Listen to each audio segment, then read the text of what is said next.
మొట్టమొదట మీరు ఇంత ఉత్సాహంగా ర్యాలీ చేయాలని వచ్చారా?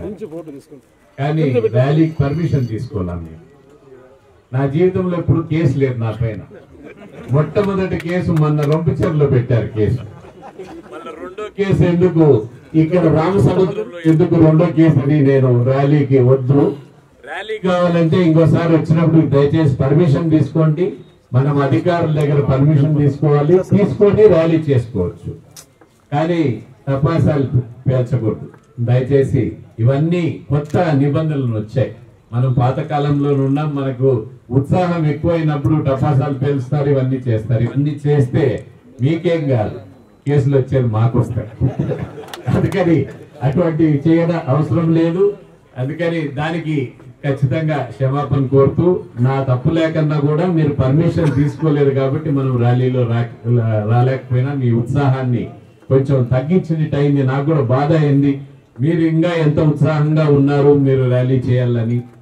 ఇంకోసారి ఎక్కడైనా ప్రోగ్రాం పెట్టినప్పుడు అటువంటి సదుపాయాలు చేసుకొని చేస్తామని తెలియజేస్తూ, ఈరోజు ఒక క్రాస్ రోడ్స్ లో ఉన్నాం.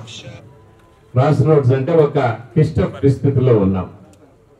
ఈ 5 సంవత్సరాల నుంచి వైఎస్ఆర్సీపీ చేసిన అరాజకం, చేసిన ఇసుక దోపిడీ, మైనింగ్ దోపిడీ, ఇసుక దోపిడీ, మైనింగ్ దోపిడీ, శాండిల్వుడ్ దోపిడీ, ప్రతి ఒక్కరు కూడా భూ కబ్జాలు, ఇటువంటివి ఎన్నో ప్రతి మండలంలో కూడా వారు చేయటం జరిగింది. ఎప్పుడు కూడా ప్రభుత్వంలో ఉన్నప్పుడు మనము ఏ విధంగా సహాయం చేయాలని చూడాలి ప్రజాప్రతినిధి. ఇప్పుడే జాహా చెప్పాడు, షాజాన్ చెప్పాడు, ఈ రోడ్ వేసాను, ఈ ఇల్లు కట్టించాను, ఇది చేశాను. ఈ 5 ఏళ్లలో ఎటువంటివి ఏమన్నా ఉన్నాయా వీళ్ళు చెప్పేదానికి? ఈ చెరువులో ఇసుక దోలాను, ఈ దీంట్లో ఇది చేశాను, లేకనంటే ఈ మండలంలో కబ్జా అయింది, ఇవి మాత్రం వింటా ఉన్నాం తప్ప దొంగ కేసులు, లిక్కర్ పైన స్కామ్, అన్ని కూడా ప్రజా వ్యతిరేక పాలన. నాకు రాజకీయాలు దగ్గరగా చూసిన వ్యక్తిగా, నాకు ఇంటర్మీడియట్ నుంచి నేను దగ్గరగా చూస్తున్న రాజకీయాలు.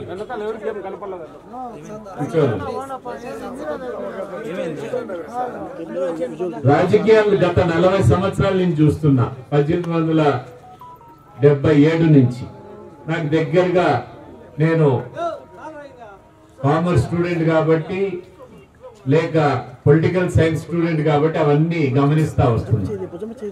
ఇటువంటి ప్రభుత్వం నేను ఇంతవరకు చూడలేదు. ప్రజలందరికీ కూడా, ప్రతి ఒక్క వ్యక్తికి కూడా చెడు జరిగింది తప్ప మేలైతే ఎక్కడా జరగలేదు. ఆఖరికి ఉద్యోగస్తులు కూడా, వాళ్ళు కూడా సతాయించడం మొదలు పెట్టారు. ఆఖరికి పోలీస్ ఆఫీసర్లు వాళ్ళు కూడబెట్టుకున్న ప్రావిడెంట్ ఫండ్, అంటే ప్రావిడెంట్ ఫండ్ పెట్టి వాళ్ళ ఇంటి కోసమో దేనికోసమో లోన్ తీసుకుంటారు. అది కూడా వాళ్ళకి తెలియకన్నా తీసేసుకున్నారు.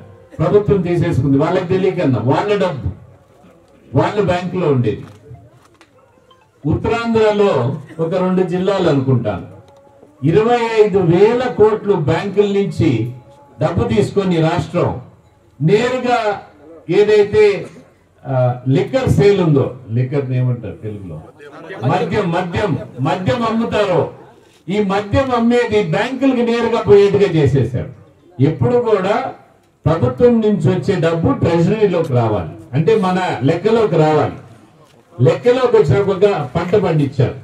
పంట పండించినప్పుడు మీరు ఏం చేస్తారు? అమ్మిన తర్వాత ఇంటికి తీసుకొని వస్తారు. ఇంటికి తీసుకొని వచ్చి ఎంత వచ్చింది, మనకి ఎంత ఖర్చు పెట్టామని చూస్తారు. చూసిన తర్వాత ఖర్చు జరుగుతుంది.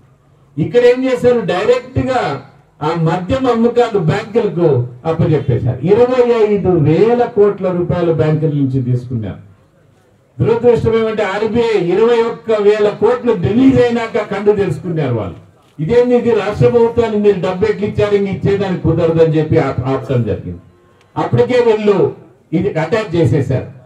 అమ్మిందంతా వాళ్ళకి వెళ్ళిపోతుంది అనమాట. అంటే అప్పు తీసుకున్నారు. ఆఖరికి సెక్రటేరియట్ అంటే ముఖ్యమంత్రి గారు కూర్చుండే ప్రదేశం, సచివాలయం అటువంటి ప్రదేశాన్ని కూడా తాకట్టు పెట్టేశారు. ఇంత దుస్థితికి ఈ ప్రభుత్వం ఆర్థికంగా తీసుకొని వచ్చిందంటే ఈ ప్రభుత్వం కొనసాగేదానికి ఒక్క నిమిషం కూడా కొనసాగేదానికి అర్హత లేదనేది స్పష్టంగా తెలియజేస్తున్నారు. ఒక పక్క మోడీ గారు ప్రభుత్వం 10 సంవత్సరాలు ప్రధానమంత్రిగా ఉన్నారు. ఎన్నో స్కీమ్స్ చేశారు. కోవిడ్ వచ్చింది. 220 కోట్ల డోజులు ఏదైతే వ్యాక్సిన్ డోజులు ఉచితంగా పేదవారికి ఇచ్చారు. 100 దేశాలకు వ్యాక్సినేషన్ పంపించడం జరిగింది. ప్రపంచమంతా ఒక కుటుంబంగా భావించి 100 దేశాలకు ఈ వ్యాక్సినేషన్స్ పంపించారు. చాలా మంది మేధావులంతా కూడా ప్రపంచ మేధావులు భారతదేశంలో ఇంత ఎక్కువ జనాభా ఉంది కాబట్టి లక్షల్లో చనిపోతారు భారతదేశంలో కోవిడ్ వల్ల అనుకున్నారు. కానీ అగ్రదేశాలైన అమెరికాలో, అగ్రదేశాలైన ఇటలీలో, చైనాలో లక్షల మంది చనిపోయినారు. మన ప్రాణాల్ని కాపాడగలిగిన శక్తి మోడీ గారికి ఉన్న దూరదృష్టితో కాపాడగలిగారు. అదే కాదు, అప్పటి నుంచి 5 కేజీలు బియ్యం ఉచితంగా ఇప్పటి వరకు ఇస్తున్నారు. ప్రతి ఒక్క రేషన్ కార్డు వారికి 5 కేజీలు ఉచితంగా బియ్యం ఇస్తున్నారు. ఇవన్నీ కార్యక్రమాలు ఒక గౌరవం. మోడీ గారంటే భారతదేశ పౌరులకి ప్రపంచ వ్యాప్తంగా ఒక గౌరవం తీసుకొని వచ్చారు. ఆయన ప్రధానమంత్రి అయినప్పుడు మనం 2014లో నేను రిజైన్ చేసినప్పుడు ఆయన ప్రధానమంత్రి అయ్యారు ఎలక్షన్స్ లో. 10వ స్థానంలో ఉన్నాం ఆర్థికంగా. మన దేశం ప్రపంచ దేశాల్లో ఆర్థిక పరిస్థితి 10వ స్థానంలో ఉన్నాం. ఇప్పుడు 10 సంవత్సరాల తర్వాత మనం 5వ స్థానానికి వచ్చాం మనం ఆర్థికంగా. ఇప్పుడు ఈసారి మీరు గెలిపిస్తే వచ్చే 5 సంవత్సరాల్లో 3వ స్థానానికి తీసుకొని వస్తాను ఈ దేశాన్ని అని ఆర్థిక బలం, ప్రపంచంలోనే ఆర్థిక బలం 3వ స్థానం తీసుకొని వస్తానని మోడీ గారు ఒక గ్యారంటీ కూడా ప్రజలకు ఇవ్వటం జరిగింది. ఎన్నో కార్యక్రమాలు, ఇండ్లు కట్టిస్తున్నారు, మరుగుదొడ్లు కట్టిస్తున్నారు, రోడ్లు వేస్తున్నారు, పెద్ద ఎత్తున పేదలకు కార్యక్రమాలు చేస్తున్నారు. అదేవిధంగా గ్యాస్ కనెక్షన్స్ ఇచ్చారు. దగ్గర 50 కోట్ల మందికి కొత్తగా బ్యాంక్ ఖాతాలు తెచ్చారు. మనకి బ్యాంక్ లేదని చెప్తున్నారు. ఇక్కడ ఖచ్చితంగా అది one of the priorities. Bank అవసరం, ఖచ్చితంగా బ్యాంకు తేవాల్సిన అవసరం. మీ మండలంలోనే లేదా? నేషనలైజ్ బ్యాంక్ అది ఖచ్చితంగా తెచ్చేదానికి ప్రయత్నం చేస్తాం. ఇంకో పక్క సుదీర్ఘంగా నేను చంద్రబాబు నాయుడు గారు ఎప్పుడు 30 ఏళ్ళ నుంచి రాజకీయ ప్రత్యర్థులే.